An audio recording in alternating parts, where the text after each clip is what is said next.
Porque o Rufo mo hetala malo fo no ka manga hi alfa tap ko to pe ko si fa hokot pe mi hin ka ta mo fenga mali ko ni ke fa hokot ta proclama ko ia ko e tala no a como politicare ai ko heni pe mo professor inoki wakau ke fa ki fa tala no ki ai fika wa ki mo nga ka venga ko ia i he tato fito filave pe mo ya ko ka o manga ka venga pa politicare au ku lo tong hoko i fonua pe ko pe he fenga mali ko ni ke ta le ki modol ko do be ko mo lava makilodon ke na o kamat fada i proclama ko ni ka ma ki modol ko do be de modol ki mamata ma ta proclama modol ki se at pe ta proclama ke na se ai moni o ku nau te nau whaam ki nau mamata I he prokalama koe tala noa ko pe amo politikare. I he hoani whako pe fia ke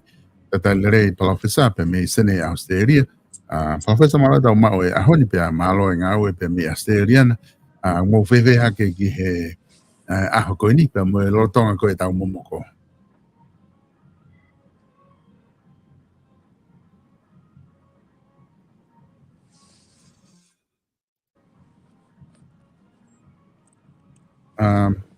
E noka kua ngatu? Silvestre, koe whanongo mai? Ia, koe ni ko whanongo atu.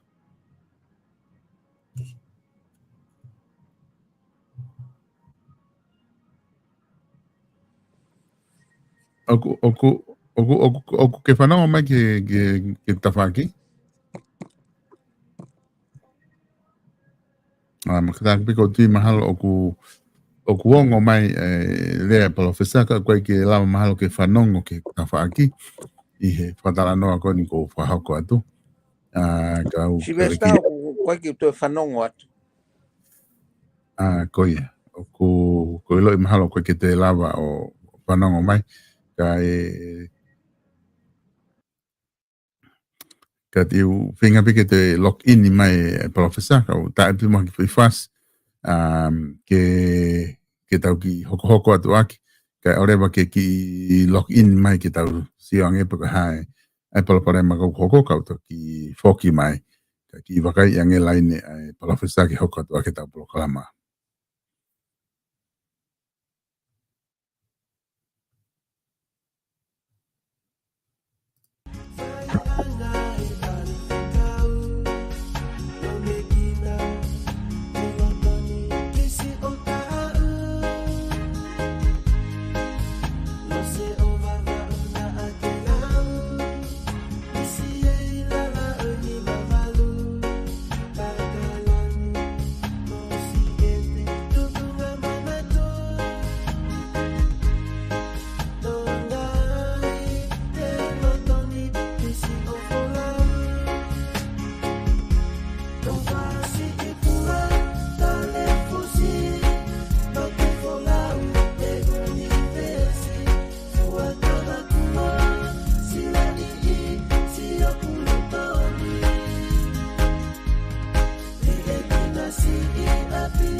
Ia buong atu tani.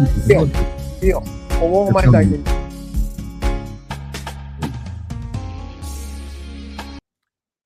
Sai pa pito ko ku ongo lava fai pe taki pe mo e professor.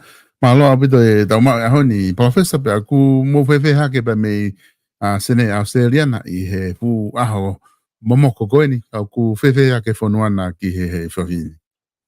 O ku mau ki momoko pe Silvestre. Koe. He ki momoko ange mea. We fo ngai foi aho fo o. E mau momoko he kamata koe ni. Ka ku we ke toi mea ia ko mea pe utela pe kita tu ia to wa fra mafana.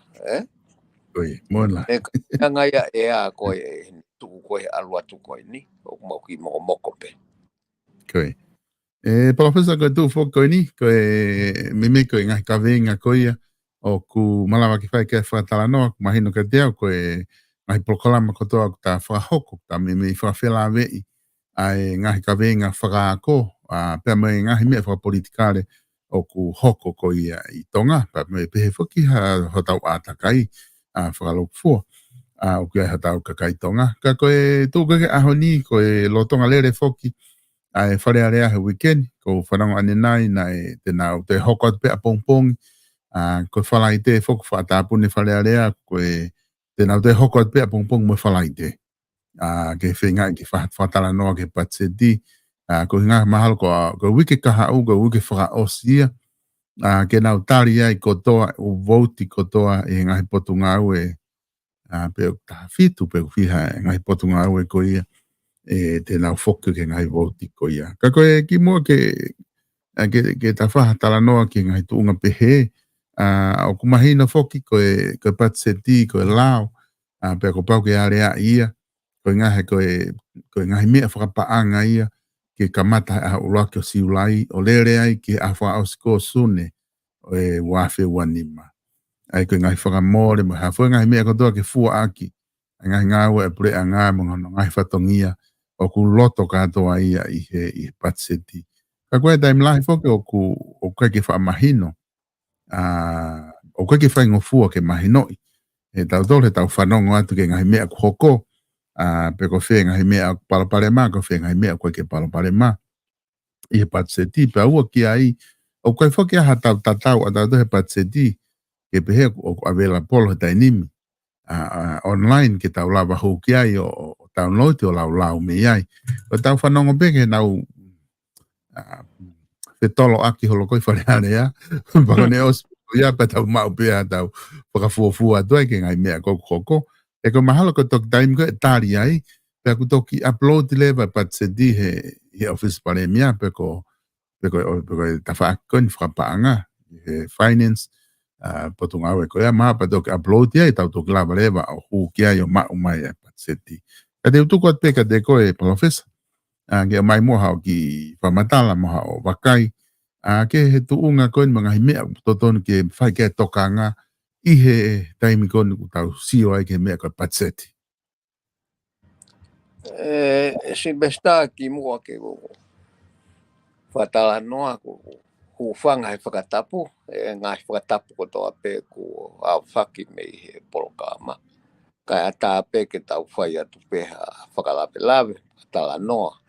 Ke ngahi konga la lahi koe o kuto tonu ke mahu inga ke whakaukau i mea koe patset. Koe mea uruaki koe patseti ai whonua ai. Silvestar. Pea koe whatongia koe iau tuku ki hono pure anga koe nā tau whiri. Ono whatongia no whatu o mea koe patseti. Ko e whatongia pau ia o mea koe pure anga pa koe ke kawata hai tuku ke ai pure anga ko mea koe tau lawe atu ki ai koe patset e whonua koe tapa ia patset e ni hau koe ki tua ko nokonga koe e taha ko nokonga whakalao koe konga ia koe ku alu koe ki wharearea ka te ulama pe ki he konga koe ki kakai Silvestar. Koe konga koe ke whonua whakakatoa, koe mea koe ke mahino ki o tau kakai. Koe lahi ange koe whie mau o ku tau hiri ke pure anga. Koe lahi ange ia a whie mau o mea koe patset. Ko mea ko ia e alu ke patseti. Ko whie mau ia ko ia ka ke toi alu e ka heitu Silvestar. O ku alu e patseti. O ku hu ia me he whonua whakaluku fua. O alu ki loto ke pure anga. Ke whatu koe o patseti e ka uai. Ka o ku tau ngo e pe koe mea koe taha. O ku lahi ange a whie mau ho tau kakai he tai mini ke pure anga ke ne fua ngai whatongia ke. Ko tau pehe pe ko whakatata. Ko hau ne ai pure anga ke toko ni e ako pa nau pehe ke ako ta totongi o au ke form pia. Paka ho ofa pe fo me e ko ia ko me a feteria pe pure anga. Ka ai alu ki loto ke patseti ke totongi. He koe ke hanga au e noa ia ta paanga. Koe ulua kia ke mahino kata. Koe ua, koe te sio ke ngai kulupu ke hei tonga o nau tangi ki he mea ke hanga e pure anga whakaivia ki nau tolu. Koe uhinga ia ke o mai hapa anga. Uhinga. Koe whie mau ia taha. Nai kai ke fuloko mahino ki mua ka kulahi mai ia tai min. Koe ai haka ki mea koe tala whakaivia he pure anga. Moe haafua, ke ngai whatongia te whito, koe ako, koe mo ilelei, koe Fealu aki ko transport ke hala mo me ko ngai fatong ia pau ia Koe. kai whakatokanga yang he kakai ke mahino me ko ia ko lahi ang ko tau fiema o ke pure anga o alu hanga tonu ia ke pacheta fonua Koe. Pea koe whatongia rewa pure anga koe nau nofo o whau ha pacheti ke whakalato ngā fie mau ke a whonua. Fie mau e kakai. Koe. Ange koe ni koe fo i fie mau ke lahi e nau ki i asi ke ngā whakataha ke whakafotu ngā tu ha fie mau a tonga ke paanga mo tokoni mo e hāfua. Pea whakalahi rewa e pacheti whewholau aki ai kapneti. Koe. Kene lava o whakatori e fie mau ko ia e pure anga pe ko e mea koe ki he tau lava o peku palanise whakamore ko ia mo mea koku mau e pure anga he me ngahi polau pe he. Koe ase taimini o whakafo ofa ko ai pe paanga lahi o mau me ngahi folau kolo ai pare mia mo e hapua. Ko ngai me e ke ulaki mahino. Ko hono konga koe ki he lao. Koe pacheti une mai whakamore tau pe he koe whatatau ke pacheti koe ni koe whangea miliona o kulava tānaki me hunau whakaukau ke tānaki me whonua. Koe whangea miliona tupu o ku whakawhalala ke utokoni mo e hāfua. Koe. Koe tau nofo ko ia. Koe mea koe utotonu ke tau ke whakaukau pe aku ke tau longo alahi ai. Koe tau sio i whakaiki ke whounga koe utalama e pure anga e tānaki a ke paanga koe ke pacheti. Ke mao e whakamore pacheti. Koe mea whakalao ia. Ke tau tolu. E koe totonu ia e pure anga ke hiri e tuku hau ke whonua, ke kakai e whonua, koe whakatatau ke ene fie mau. Koe. He koe tau ai, koe ke ha fie mau ia e pure anga ia te ia, pe koe fie mau e pure anga, koe fie mau ia e whonua. Koe mea koe ke mahino, koe ke mea pa tau toki longoa a koe i he pacheti. Ka koe mea lahi e pacheti e on alu ki wharea rea, he koe paanga kotoa pe e hu me pure anga, ko pau ke ilo ki ai e wharea rea, whainga fotu. Tau pau rewa ke ne whao lao, ke pasi, ke tukuanga ke paanga koe. Koe mea ko, ka koe ku whakatala noa pe au ke konga mahu inga. Koe konga koe ke whakamore, koe konga hika ki tau tō lava, tau tō loko whai ha mea ki ai. He osi o mai he pure anga ne pacheti. Ie ene uhinga a ana. Koe konga koe o tau kau ki ai, koe harewa mea tānaki me whonua ke whakalato a ke pacheti koe. Pea koe taimi koe iai koe totonu koe pure anga ke tuku hau i e kakai o ku whakalao koe, mea whakalao koe. Pea totonu leo ke futokanga au pi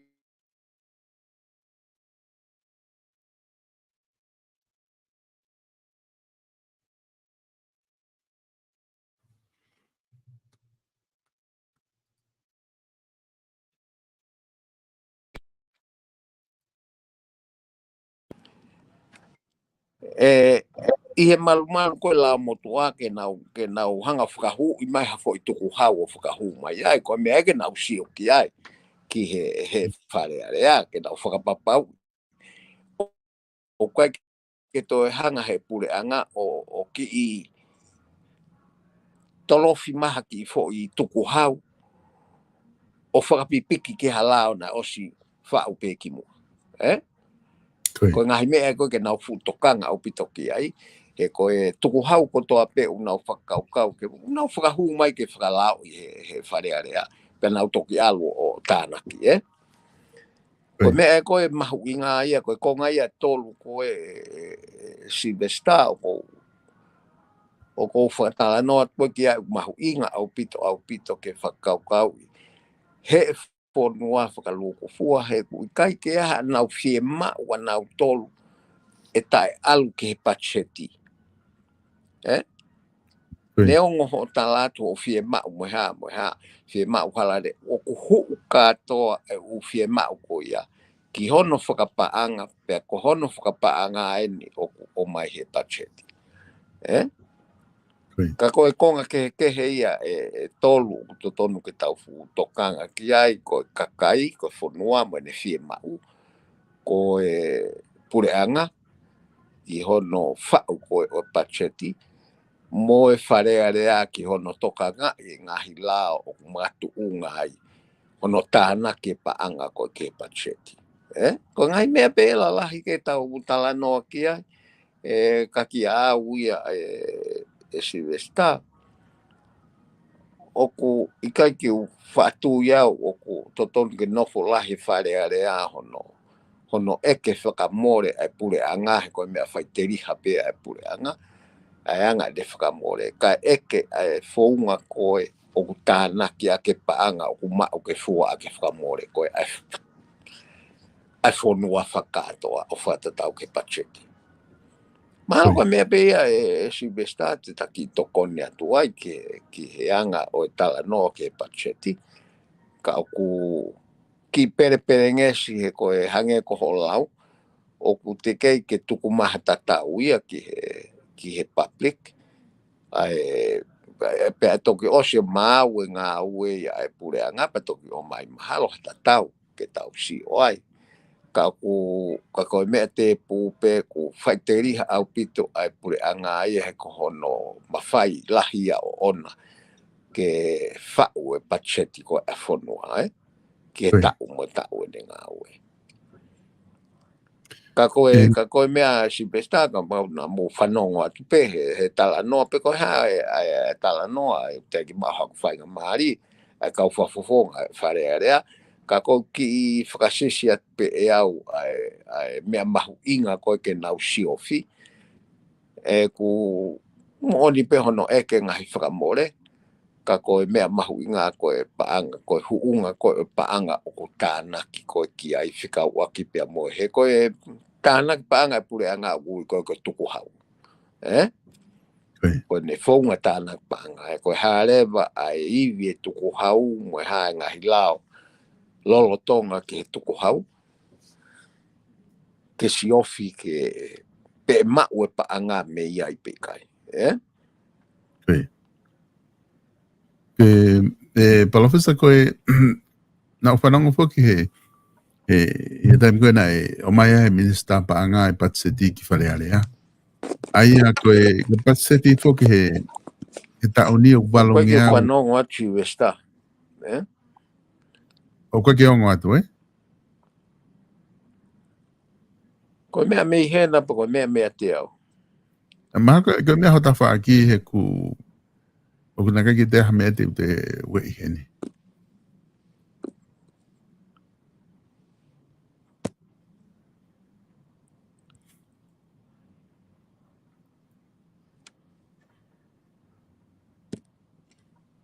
Pepe tani me ku wongo atu?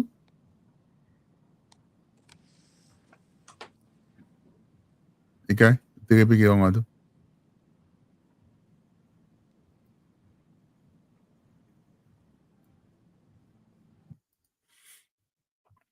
Ko ti mahalo koe apu i whawhito aki pehe ku polokalama mai palofesa mene telefoni. Ako ilo i mahalo ku kapai lotonga ni tala noa ku hakolo atu ki ai. Mahalo pena ku o latu ia o taofi ai ne o tio. Ako hinga koe ke lava ai o whanonga mai he ilo pake hae palapare mai. Ka tu koe me he ni o ku tipe mahalo pena ku make iongo atu pe ia ko se pe ke nga o pe ke iongo atu pe a mo kata ki pe ki palapare ma ko ni fan technicale ka ki to o ko pe time ko ke lava e professor no mai fe tani mi professor ke fano mai okay ko ka ho ko atu pe ko tu ko ne pat set ko tauni na hanga he minister pa nga o whakahoko paanga whake walu ngeau hiva miliona. Koe konga ku mahu inga kau he ku whanau atu ki ai, o ne pehe o ku whoke patseti o no molo. O hinga, o kai ke toe te whesiti e patseti, o kai ke toe whe amokaki. A patseti, o ku whoki o no molo. Aia ko ku whafuafu atu maha ka hatau ene e wha mahal be nima. Peka wha pe e tau patseti whe amokaki. Ena ka mata tau whe amokaki e te preanga ki mua koi i preanga koi ni. O haawai pe, ko tau ni na e whakahoko mai o ku kai ke ai ha paha whe amokaki uno molo patseti walungiau hiva miliona. Ai ku hiki patseti me he fitungiau walu wha miliona o walungiau hiva he tau ni. O kai ke whe amokaki. Koe meha no waki ai. O ku iai ngahi se vesi aku o tānaki mahanga ngahi fie mao mga hafua ngahi se vesi o tānaki mai. Tata te whito ke ngahi whaamore koe na kamata anoa ki ai. Koe kai ki totongi a koe ngaha ko pureanga o ke form ni ma. Aia koe oku hiki ai tokoni koe ai pureanga ke foi ulu. Me fitungi au ke fitungi au fitu noa ke foi ulu. Hiki ai nau tokoni ka tiveti ke henga hiako tiveti tahawhi wangi au tahawhi tongi au wanoa. Hiki ai tokoni i koe ai ako toka mua early childhood o hiki e me tola ni manoa ke foi ulu o paanga wangi au. Hiki ke tola teo ni manoa ke foi ulu. Ko ngahi fe hiki aki holo koia moe umea pehe. Oku kei talamai behe mistapanga o ku nofo pe e tau patseti walungia hiva miliona ke whi amokaki. Koe taimi kona e whi hui ki ai, ko whi rewa e whi tu uwhai mea tāna ki paanga, o ku waha tuku hau hiki. Tamai e paanga, o koe ki hatuku hau ia te tāna ki mai hiki. Pena whi hui rewa ki ai me whi hui. Kako whi tu e hau mea paanga ke kawa umea koe ni, e ku hiki whoke patseti ia walungia hiva miliona.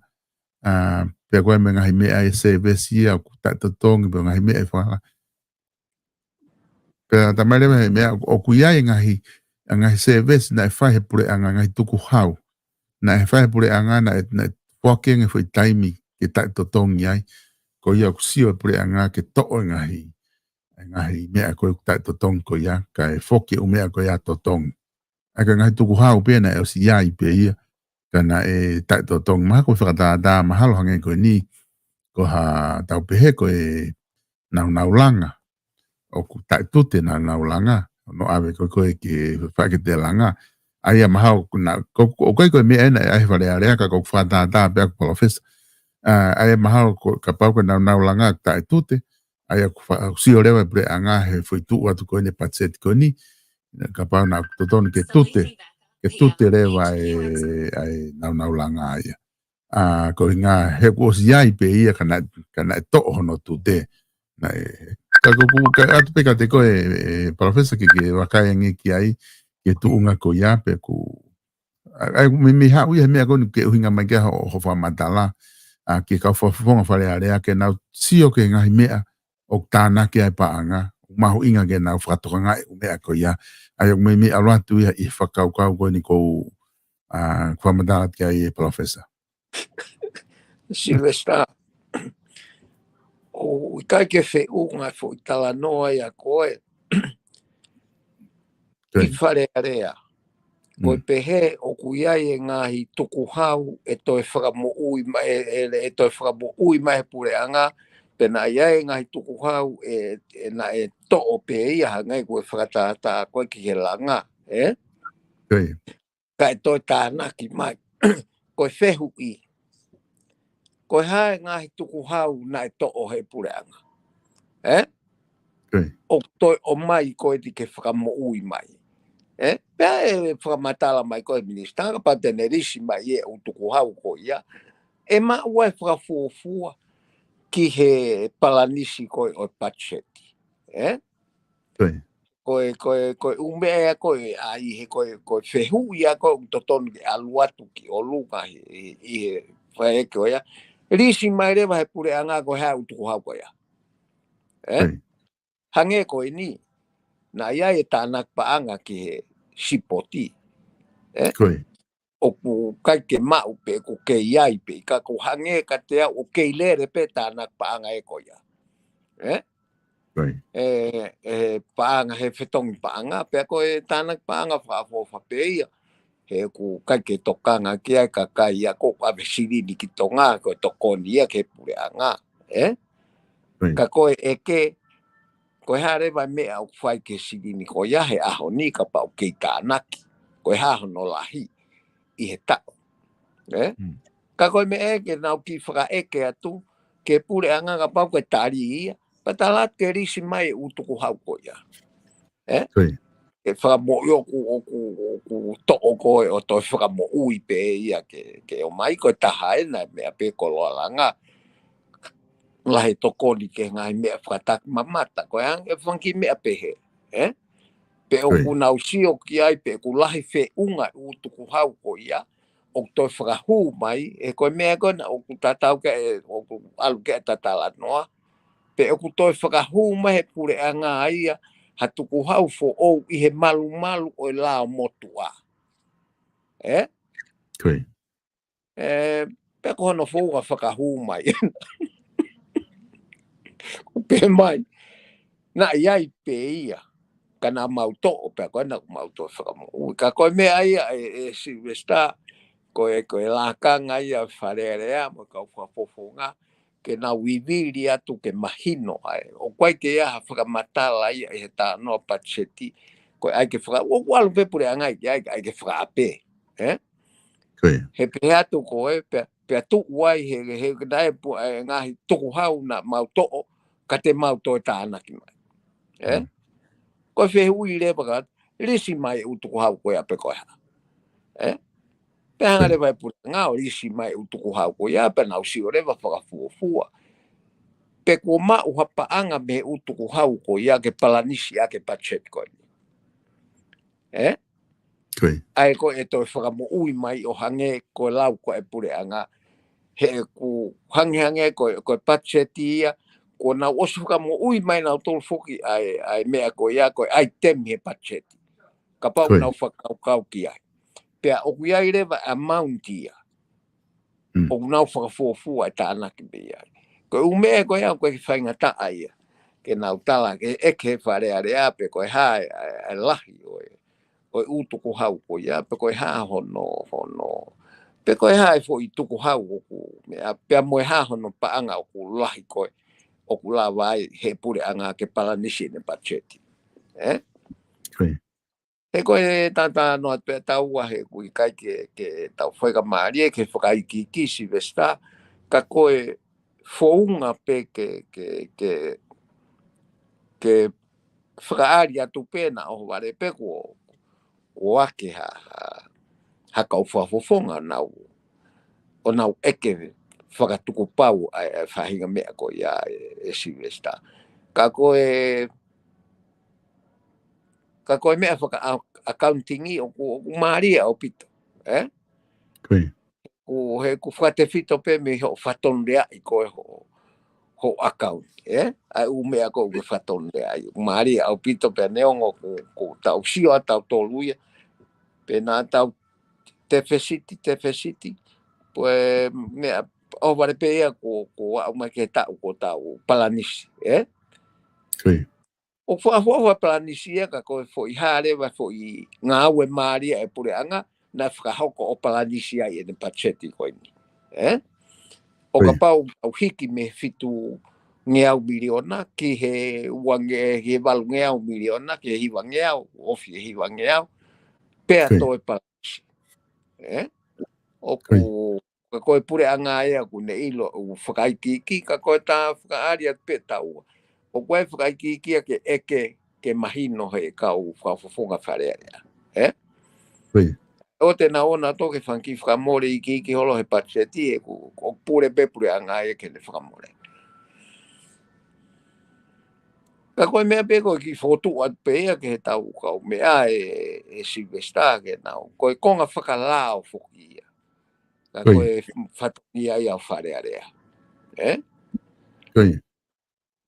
Kau maari e tari ia. Koe tu whuki hangi koe tu whuki upat seti oku tabehe ku o mai e fo i maho inga koe walungi au hiviva miliona. Koe paanga ia o ku whafuafua e pure anga te nau whakamoreki pe koe fua aki ngā hinga au e pure anga i he wafe wanima i he dere koni me siulai ki sune koe tau ka hau. Ai arewa koe o kuhanga he walungi au hiviva whakafofonga i mai koe mau whakamore ni ki he tau.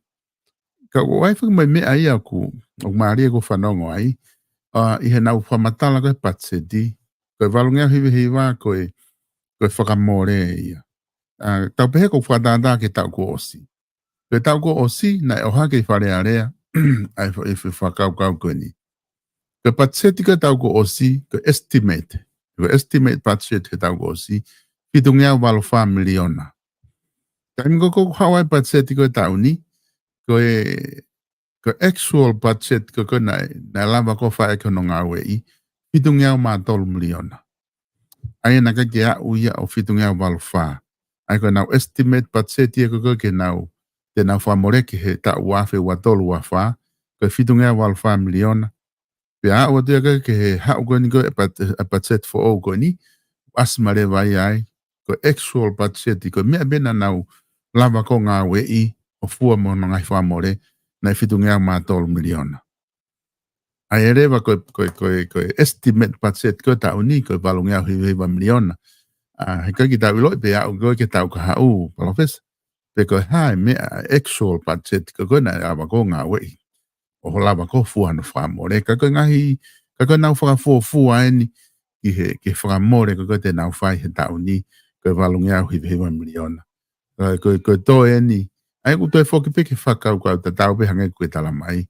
Koe to en hono tānaki, pe ko whee fue whee tu e lava tānaki ai, koe ngā ka lava o mau e whee estimate budget koe ni walongi au hiviwa miliona.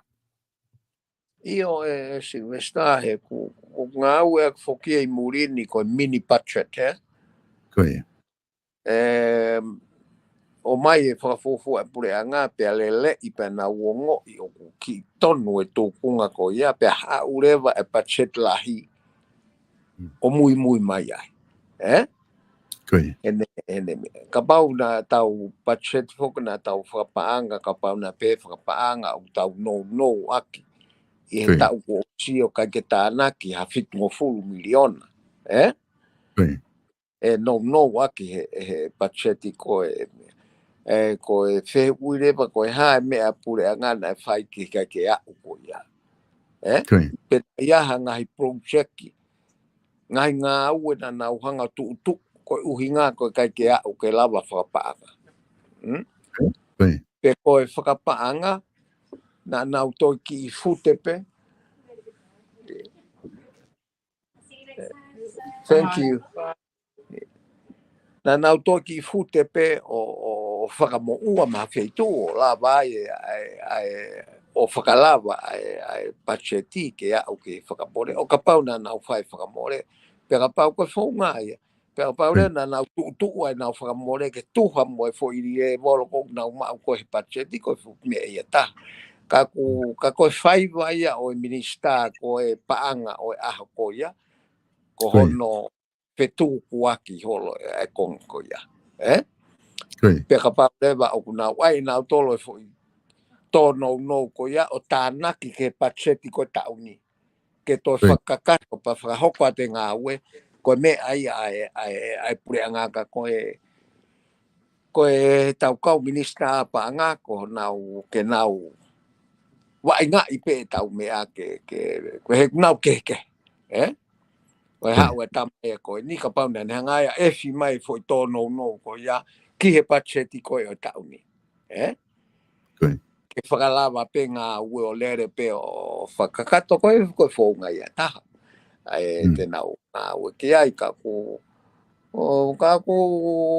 whamalo pēu ke ngā ue lahi, ko e pau pe ke lahi pehe ngā ue e tau minista paanga, e tau mai au, fuia e tau fu paanga fe. Pea ko e ka pau te ke alo minista paanga, pea fisi i hoke te, ko tau lia whakatonga ai. Fisi i hoke te, e mālohi ka ke tuu he fohe. He kokoe u fu atu ki ai, whakate tuu atu ki ai e whonua whakatoa, ki e ngahi mea whakapaanga ko e te ke whahoko si pesta. Ko wilo pea ue ai minista paanga ko ni. Pea ko e tanga au e ko wilo e pega e ngā ue lelei au pito e ngā ue whare paanga. Pea na e ngā ue o anta he kau minista lahi, paanga lahi. Maha ko minista e wha pe tolu ko na e anta tama ko ni ai. Pea ko kai ko hata hai au tau kei i he ngā ue whakapaanga ke hau moe budget ko ni ka kumari ai tau sio ke tau minista paanga Silvesta i he ne loto lahi ko e whaiwa pe fo ke tau sio ke ene ngā ue ka ku hange pe ka te au o ku hau e tama ko ni o ki kehe ene tō ana i he ngā ue whakapaanga. Pau tau whamonu ia mau peki ai ne ongo e tau kai ke tau mahino ka tau tōlunga mea. Tau whamonu ia peki ngā ue Silvesta. Ke tukunga koe nu wau ki ai ka kohange koe kulau koe nou koe tau kosi koe fōu ngā e ua te nau ngā ue aki. Koe tō kau a toa u project ia koe na e kai ke lava. Pe koe to'o mai e foi u paanga ko ia o tānaki mai ke pachete tauni ka whakalawa pe u project ka ua tamte. Ka koe foi mea te pua mea koe ke whehui pe koe haa koe text na e to'o pe koe haa no mahu inga o katoa tānaki mai. Ka koe mea ia e kau wharea rea e Silvesta o kuiai pe kau mea ni maa ko tuupo rea ke a mea ke rea aki. Ka koe ke a. Koe e palofesa koe na kumao ane fiafini he ose ku proklama fiafini pe au ki whanongo ki hoi konga pe he fiafi na ku whanongo e whamalanga e eksea koe wharea rea. Ka kone whamalanga whaana he komit kakato koe nopere i au hapai i ono whatongia koe ek nopere au hapai. Na ne whamalanga he patseti pe tahine he whamalanga whaafofa e kinopere. Pea ko whaamki u te whoki ki ai o te whanongo i whai te pi o kua ngahi poini o nane hanga o pinpoint mai me patseti me ki whai patseti kotoa pe i hene alu ke whanki voti kotoa pe nane hanga point out e whanki matama mangai koe ni nane mention pe koe 1 milion nai ni ku ase patseti ke ave ki he post office ke ai ake tau halapureanga ke ai ko no whakahingoa mo whakawhika koe ai u api ke nau hange ko murinio api te peadwelere ke whika ua he Tom Street o alugi ai ko whakawhika ko u api ono miliona pa perewa he sea ke kutui ke aku fulahi e nia ki he whakawhika ono miliona aku fulahi api to ia ke whakawhika ko ke lope te nau whewhe ai mea nane whatata ne taime na tano ai ke votiko atak mamata nane point out te whakaukau ne pehe ku lahi whakameirie ku hau. Ka koe ke hamea ia hene tak mamata ke oa kaupalangi o sio ai. Ko ki heka pehe pase lere ke haa mo ngā whoki mai os. Oa kaupalangi heka ke waka. Ko ngā kone uhi ngā kutoni ke whakaivia potu ngā tak mamata. Ai hamea ke lahi ke maua hakau e kakai ka mai o ka wakameiri o na aluki ai pane whatata. Wa e motu. Mo ai ha u mea ai hanga ka u activities hanga e heka waka whanki waka seti ko koe hanga whanki pai ki tahi o na urere ai. O ke ewa kaupalangi ki ai o alu he heka he waka, alu he motu. Lere holo he activities, ai ha activities behe ke nau mai o ngau e ake wha mori kia nau pa anga mo au ngai nau wha au lahi ngai mege nau sio ki ai. E koe poin ke nau sa ia se he whanongo ki ai ne malanga. Nani o mai palaparema, pare te whotu o mai, mo e neanga ne whakau kau koe mea e solova aki. E palaparema ko ia koe anga ne whotu whakau kau i tokoni ki ngā ue whakaluku fua. Ka koku inga koku awhiki ai e palofesa ko o le whakalanga tala noa koe, o koe ngahi malanga ni i, o ku le foloa le lere fe malanga ka ku tau fio whakau kau ko fe foi poini ko koe o ku hinga e fe malanga ke tau laki me pa ko hele na kusai pe fe malanga ka ko ki tau fu mai no na to na ta no patseti palofes I kai nau ki whanongo au he taimsipe i he whakamalanga e whakapoponga taha. Pa ko fiu whakaukau ia ko ha koe whelawe e mea ko whakamalanga ai mo mea ko whia mau ke patseti. Pau toi tamate e au ai e ku whanongo. Ka koe mea koe ni ko ta hulu atuhan ko whakatata ke rea koe exea. Mana tuhi mau pe ko exea koe ni po fuoloa e ne nofo ana i whare area. Tatau ia mo minista paanga. Na e ngā ue ia mo e kau minista tokola. Toko whape nima. Ai ne ngā ue koe whare paanga. Pe to lahi e nge ai hina. E ngā ue pe whare paanga o kei tau si pe ia. Pe koe hao koe ai sea whare area o tala noa mai ko hange koe mea ko ke lau ki ai. Ka te wad pegi foi whakaukau koe ni kai. Koe mea koe ke tau sio ki ai. Koe whehui ke tāri koe haha mea e makehe ai a tonga. Meiha toi whonua. Foi mea petaha. O se unga peke ne toho aki mai e kaupa. O te whantātā e si vesta ke lao ko sāpate. Ko lao ko sāpate o makehe a tonga e mai toi whonua. Pea koe mea e kou totonu koe ke tau whanga pro, e mea kou kune wahei ki tau tō meha toi whanua. Koe mea koe hamonga, whakau totonu ke tuu waki, pea ngā au he koe ngā au whamui mui ke hamonga ia ko tupo wha.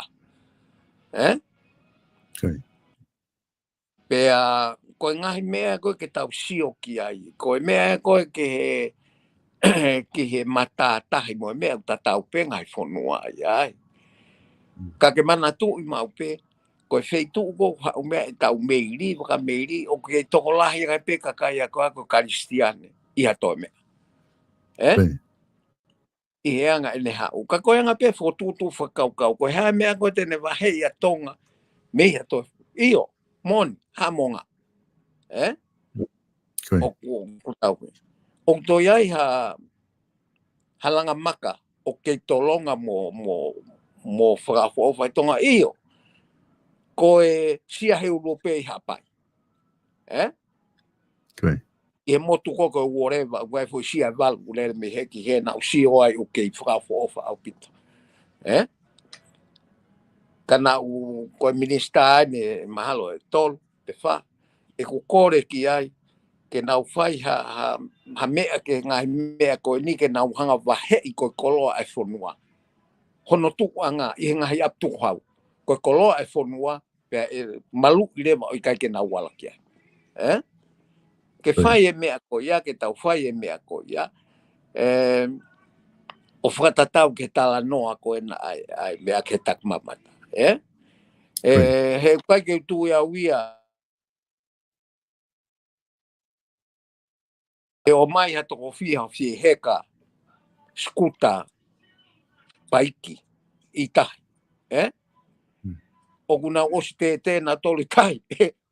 Ai fuoloa pa nau lota toke nau hau ki uta. Koe mea koe ke tau sika tolki ai, ke whakalahi e tau māketi, ke alu e tau māketi ka tu unga o ku variety o sai au pita. Pea kui ai pepanki mea i ki e te tau lawa whai, ke whakalato ka koe te toi whakaukau me koe hea mea tene mahe ia tonga mea toi whanua o koe ke toi maa koe mea ia ko tau ngā oe ki ai koe whakalato koe whanki whie maa whakatau suwenia ai kau mea au to tonu ke hiki lahi au pito mea koe ia tonga ko sio ke kau tā tong mo mea ma whai ko la langa mo mea ko ia to ai ke quality le lei ke sayang ke ne pea lahi ai mea ke o ai ko u mea tau lava pe tau tolu Silvesta hange ko whakamore ko na ko ke whakawhika ngahi api ko mea ia u tau tala noa tau tolu ki ai ma pe i e whika ia pea avea ke pure whakawahe avea ke pure whakawahe ke tak taha ai e ne whika tala pe mea koe o tonu ke pau mo vari mo ha ke patak tai ne fika koe se o ke fupanga koe saving me puranga me tau fe ma me tau pacheti ono milion ka koe ngā ue ia e lava koe uhinga ia koe e tatala noa koe fie mau e fonua e alu pe ia ke pacheti ka pau ka ki tau to fie fai e tau tolu ngā ue ko mea e hoko. Ko mea ana e hoko ko alu katoa pe whakamore ko ia o ave ke pureanga. Ke pacheti. Ka hiri ko ia. Ko whakamore ia e lava ko harewa mea e ngahi ko sirio whakawahe o whai. Lahe ngai mea. Koe mea ko toa pe ke tauhanga te kaki ke pureanga. He koe mea ko te kaki atu ko ia e whakapaanga. Pacheti. Ke tau te kake mea kotoa ki ai pa oska pa tau kaila ko fu. Lahe pacheti e toi tānaki mai tute mo ha ke ngai mea ko i kai. O kuiai ho tau kaunga tau tolu ki ai. He koe lahi age e tau fie ma o ave ke pureanga. Koe lahi age ia e fie ma o paanga ko e pureanga ke whonua. Ka koe whatata e na koe mea koe whakawhika standardize pe fe mau e ke fika. Ta fe kau pe u api ke ai whakawhika no api. Kai to whakamore pa anga ia. Whikau ki kosiri o whakakolo ia ke nau whai e ngā ue ko ia.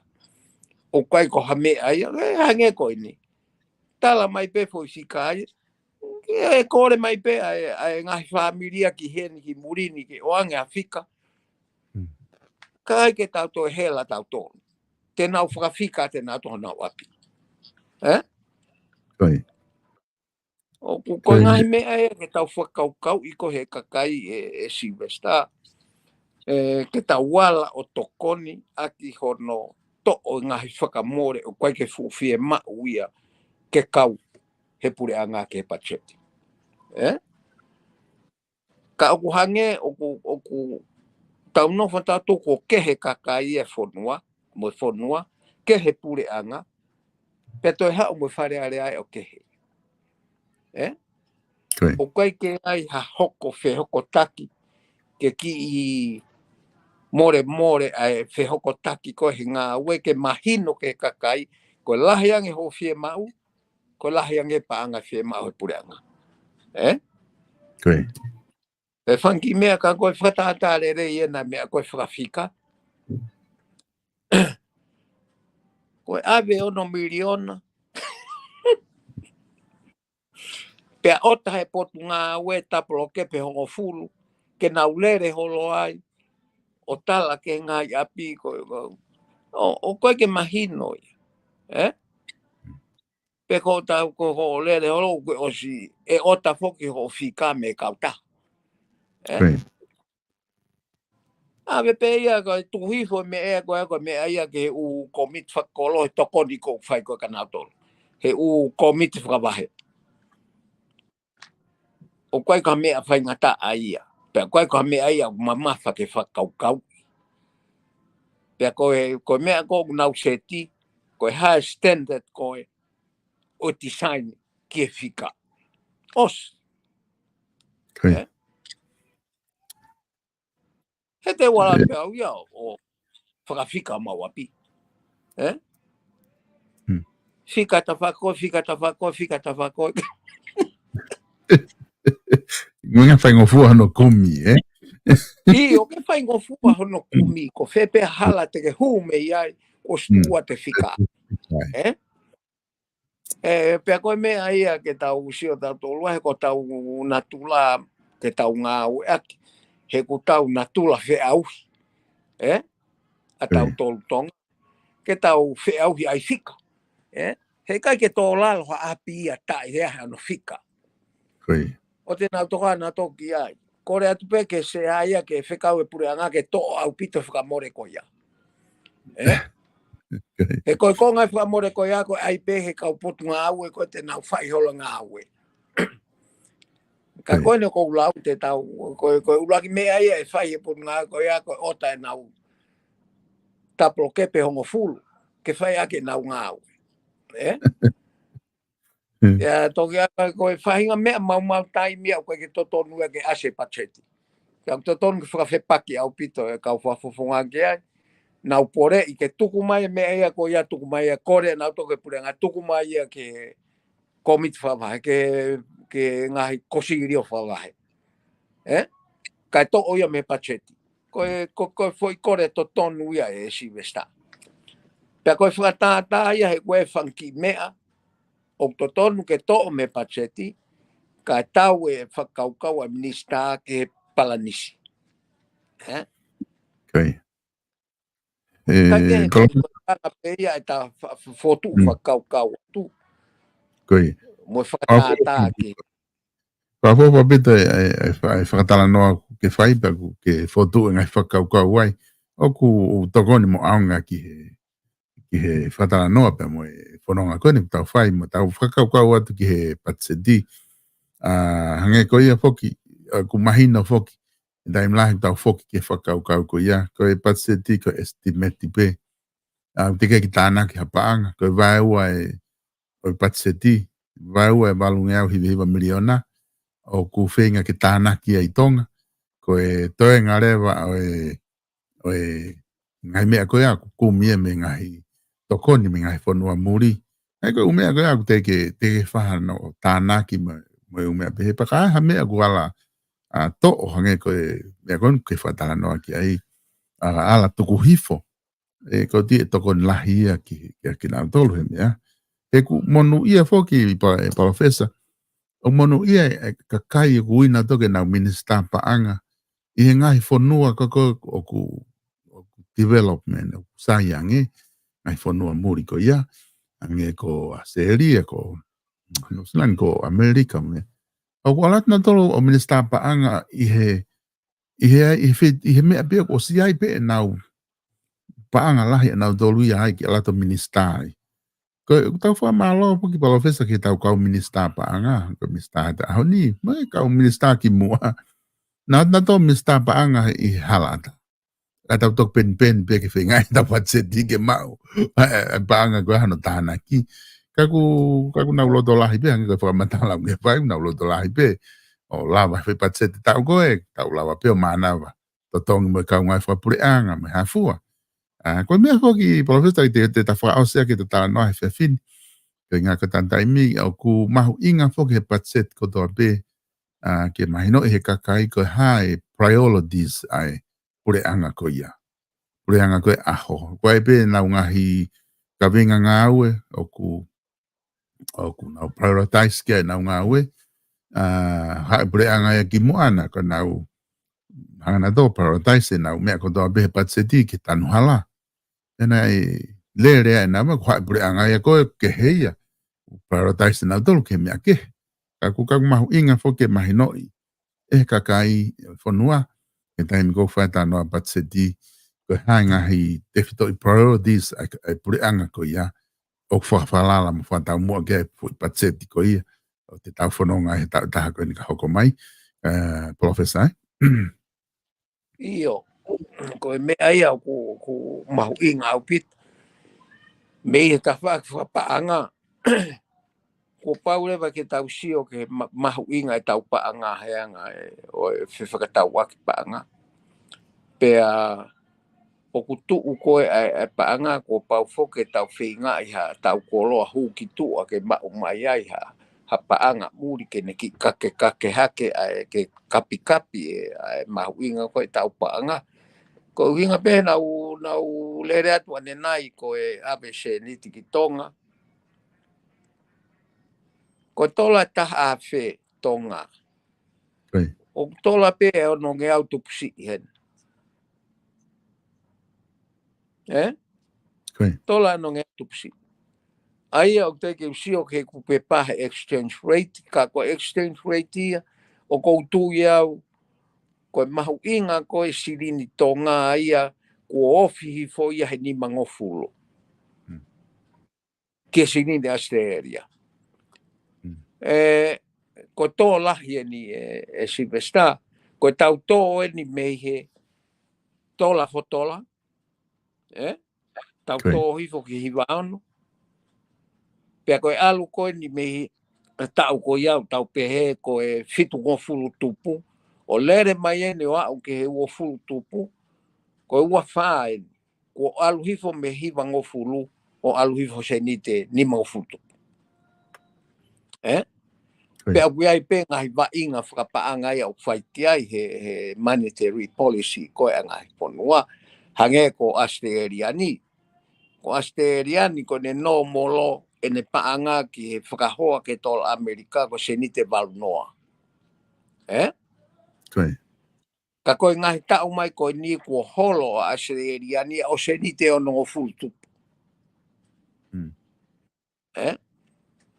Ka koe mea e ko whatala no ai ki he ngā au e ko ia, ko pau ke tau ki whakawhekewheka e tau export ke kake hake kapi e mahu inga e tau paanga.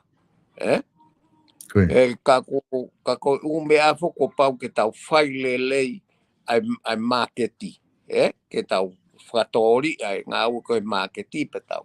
Osi i kai ke toi whi unga ia ke o mai ai tau mea kai koe ngai futanga i orion. O si whi unga ke na value added me na toi tonga mea kau ekonomika, koe ke toi tokan ki ai he koe kau ekonomika na tokolahi taha tau whonua. Ke lava umea ko ia ke hike mahu inga o e tau hanga o ngahi koloa ke hu mai koe ki murini osi.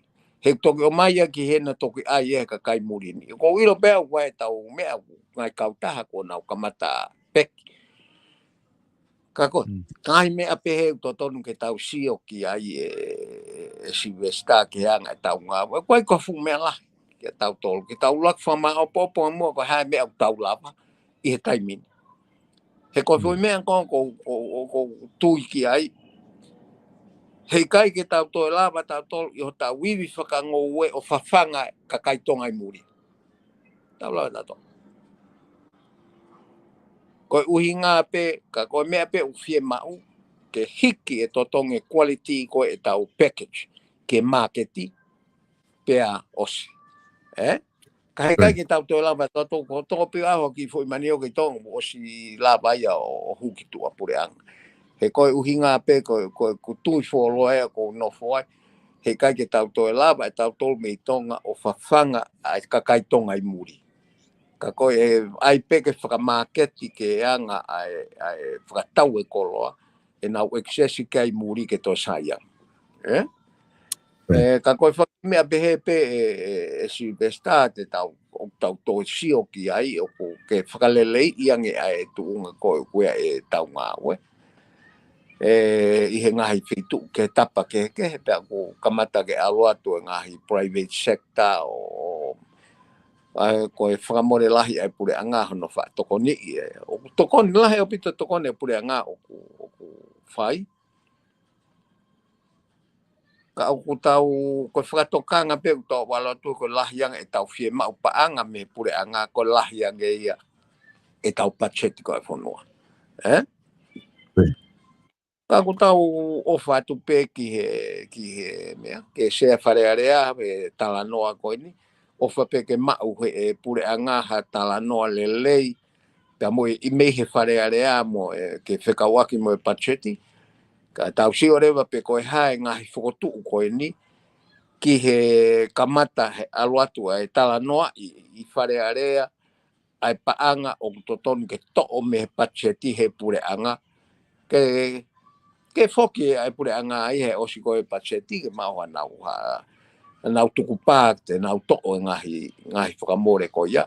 I alu koe ke wharearea. Ke kau he lao koe kune pāse Pacheti koe tauni.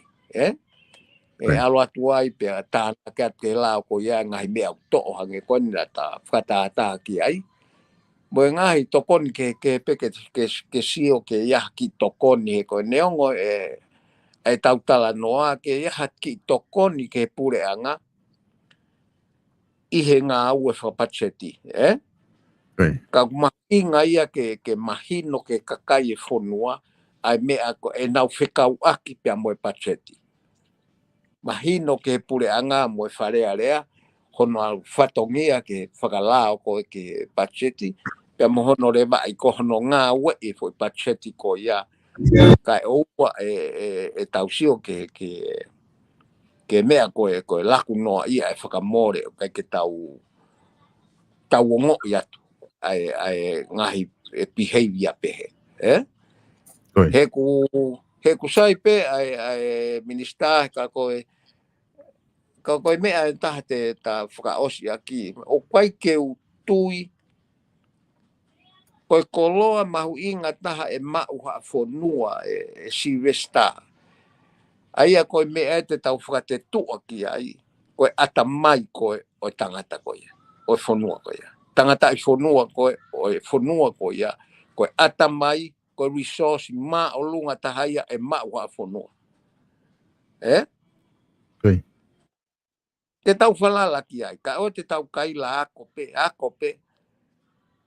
ka whikai ki asi maha mea whaka ata mai maasila, me heanga e tau ngā ue, mga se vesi koe ko tau kakai.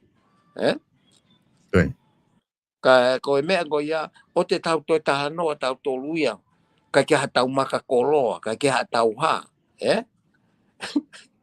o whange koe lau a kau kawa tonga. Mea ko toa mau pehe,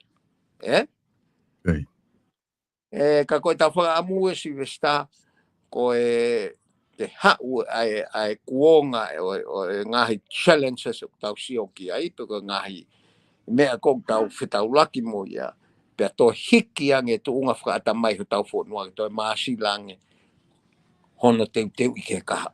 Koe ngā ue ata mai le ia e Silvester, o koe ke ne pehe mai ia pe koe hae, ai ma siva o ne mau,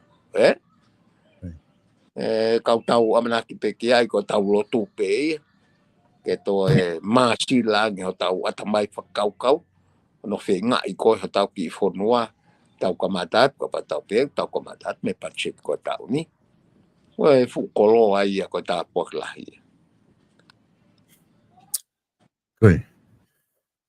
Professor ko tui mahalo ku whawhawha pito ngahi tānak ngahi whakamatala koe ko ke tuku mai. Ka koe ngā ku ose ta taimi I he whewhini. Ko tui maha te tato ki whoki mai pe I ha o whoki mai mei tonga. I he wholau koe kwa mana ke whahau ko pa te tato ki whoki mai rewa ta polokala mai. I ha taimi te ke toki whoki mai ai mei tonga ki Australian. Ke alawa ke toki hoko ai e ta polokala mai I he taimi ko ia. Ka ko tui mahalo ko ka pau te hamea ke loto ke whakakato mai, ka ta māma he whewhinto to ki sio ki ai, I taimi te ke whoki mai. I kai Silvester ko, me ape, o si nofo ata mai e tongo si no ape o ke tuko ni.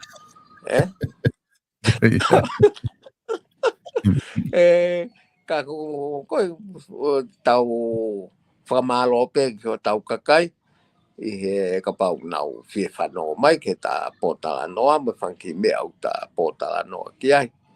Ka koe mea lahi pe ke tau, ke whakaluku fua e tau sio ki o tau whonua he mea kotoa pe, he tam hange ko Pacheti, o e tala he kakai a hange ko nau ko inofo pe nau tolo tari Pacheti. O kuiai e nau whelave I lahi, kua mo Pacheti, no foi pureanga mo no fatongia o pureanga wivilahi au pitoia ko ia ko la ko gen texia tahape e fono ko ia o fakalau i kene fainga ba te tonga ta toke he ma o pe pa anga pureanga i he fonga ko ia tau sio ke farearea ke to e masilange anga na utalanoa mo na hu ko ke pureanga he ngai me ke pe ko foi me fo o wen na uma o ta programa honi ngai me ko ni wa se patcheti o ku ta o te fakau ka o ke to tonu ke asia to tonu ke tu hi foi ke pa ata pure anga ia pe ko ai me ko ia na usio maha na tau algo ke post office na tau o sianga privatize post office o ku me pe o ke fanongo ai si vesta pe ko pe ke ilere pure anga pe post office atonga o ko o fuma o ke manatu i he ka ko ti he lele ko ni algo ke fa voti mahino ai pe gua ha voti ai post office para pa pe ke ai mahalo ko si privatize io ka tau pe ta torna ko voti pe nai ko ai pe ke ka tama ko na o na ko post office e ka pa o si privatize ko to foi to foi o hinga ia to ton ke fai mo aka he no di na ki tu o ka pa o si privatize post office pe ka pa le ba ke he puanga pe to tonu le ba ke ase voti ko na ko nge ko fatala no ta ko hinga ne ase voti he ke he puanga pe kana tau hange ka te ona tau al na to he me al ge ase ran mo no sila o privatize o post office ta whakalere wha business.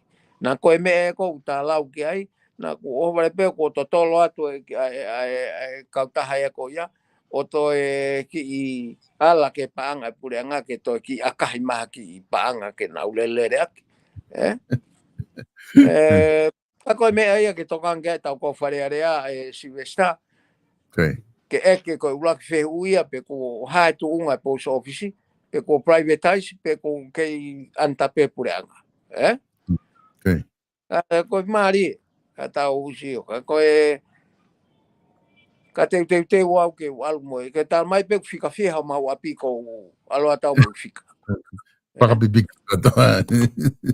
o fa bibiki ko me ko ka to me ke ta o ta to ai la miliona ngoni ai ta no ai sea ka amana ki pe ke na uhanga o foto umai he mea ke komite pure anga ke ngai mea ko foto umai wharearea ke to o me pacheti kone lawa pe ia Silvesta ko tausai